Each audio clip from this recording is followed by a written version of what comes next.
Hi అండి. నమస్తే. నేను మీ Rama. Welcome back to YVL creations. ఈరోజు వీడియో స్పెషల్ డేస్‌లో స్పెషల్‌గా చేసుకునే కాజు మసాలా చాలా సింపుల్‌గా ఎలా చేసుకోవాలో చూపించబోతున్నానండి. రైస్, రోటీ, పుల్కా, పులావ్, బిర్యానీ ఇలాగా ఎందులోకైనా ఈ కాజు మసాలా రెసిపీ చాలా బాగుంటుందండి. డెఫినెట్‌గా ట్రై చేయాలండి. మరి ఈ కాజు మసాలా రెసిపీ ఎలా చేయాలో చూసేద్దామా? ముందుగా స్టవ్ మీద పాన్ పెట్టుకొని 2 టేబుల్ స్పూన్ల ఆయిల్ వేసుకోండి. ఆయిల్ వేడెక్కిన తర్వాత 2 ఇంచుల అల్లం ముక్కని చిన్న ముక్కలుగా కట్ చేసుకుని వేసుకోండి. అలానే 6, 8 ఎల్లుల్లిపాయ రెబ్బల్ని 2 స్పూన్ల కాజును వేసుకుని పెద్దదైతే 1, చిన్నవైతే 2 టమాటాలని ఇలా పెద్ద ముక్కలుగా కట్ చేసుకుని ఒకసారి కలుపుకోండి. ఇందులోనే కొంచెం పసుపు వేసుకొని మరొకసారి కలుపుకొని మూత పెట్టుకుని టమాటా మెత్తగా అయ్యేంత వరకు మగ్గనిచ్చుకోండి. చూసారు కదా, టమాటా అయితే బాగా మెత్తగా అయ్యింది కదా. ఇలాగా గరిటె సాయంతో నొక్కితే మెత్తగా అయ్యేంత వరకు వేపుకుంటే సరిపోతుంది. ఇప్పుడు దీనిని మిక్సీ జార్లోకి తీసుకుని మెత్తని పేస్ట్ లాగా అయితే పేస్ట్ చేసుకోవాలి. ఇప్పుడు అదే పాన్లో ఇంకొక 2 టేబుల్ స్పూన్ల ఆయిల్ని వేసుకుని ఆయిల్ వేడెక్కిన తర్వాత 1 టేబుల్ స్పూను జీలకర్ర, 2, 3 పచ్చిమిర్చి, అలానే ఒక 2 రెబ్బల కరివేపాకును వేసుకుని 2 చిన్నవి ఉల్లిపాయలు చిన్న చిన్న ముక్కలుగా కట్ చేసుకుని వేసుకుని ఇవన్నీ మంచి కలర్ వచ్చేంత వరకు ఫ్రై చేసుకోవాలి.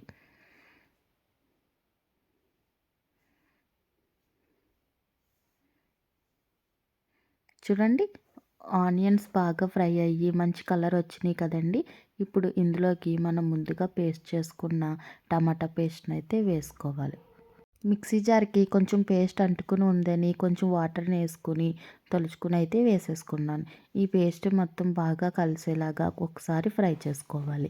ఇప్పుడు ఇందులోకి మీ టేస్ట్కి తగ్గట్టు సాల్టు, 1½ స్పూన్ కారం, అలానే 1 స్పూన్ ధనియాల పొడి వేసుకుని మసాలాలన్నీ బాగా ఫ్రై అయ్యేంత వరకు ఫ్రై చేసుకోవాలి.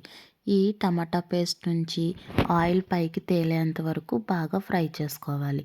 చూడండి, ఆయిల్ అన్నది ఇలాగా బాగా తేలేంత వరకు ఫ్రై చేసుకోవాలి. ఇప్పుడు 1 గంట ముందే నానబెట్టుకున్న జీడిపప్పునైతే వాటర్తో సహా కర్రీలోకి వేసేసుకోవాలి. 1 గంట లేదా 2 గంటలు నానబెట్టుకుంటే పచ్చి జీడిపప్పు టేస్ట్ అయితే వస్తుందండి. జీడిపప్పు ఎంత బాగా నానితే టేస్ట్ అంత బాగుంటుంది. ఇలా వేసేసుకుని వాటర్తో సహా ఒకసారి కలిపేసుకొని ఇంకొన్ని నీళ్ళు అయితే వేసుకున్నాను. ఇలా వేసేసుకుని ఒకసారి కలిపేసుకుని మూత పెట్టుకుని 10 నిమిషాలు మగ్గనిచ్చుకుంటే సరిపోతుంది. 10 నిమిషాల తర్వాత మూత తీసి చూస్తే మనకి కర్రీ ఇలాగా నూనె తేరి బాగా కనిపిస్తుంది. ఇది ఒకసారి కలిపేసుకుని ఇప్పుడు ఇందులోకి కొంచెం కొత్తిమీరని, కొంచెం కస్తూరి మేతి వేసుకొని అలానే 1 స్పూన్ వరకు నెయ్యిని వేసుకొని మరొకసారి కలిపేసుకొని కూర దగ్గర పడేంత వరకు మగ్గనిచ్చుకుంటే మనకి కాజు మసాలా రెడీ అవుతుంది. అంతేకాదండి, దింపేటప్పుడు 1 స్పూన్ గరం మసాలా కూడా వేసుకుని దింపేస్తే మన కాజు మసాలా గ్రేవీ అయితే రెడీ అయిపోయింది. చాలా సింపుల్గా అయితే చేసేసుకున్నాం కదండి.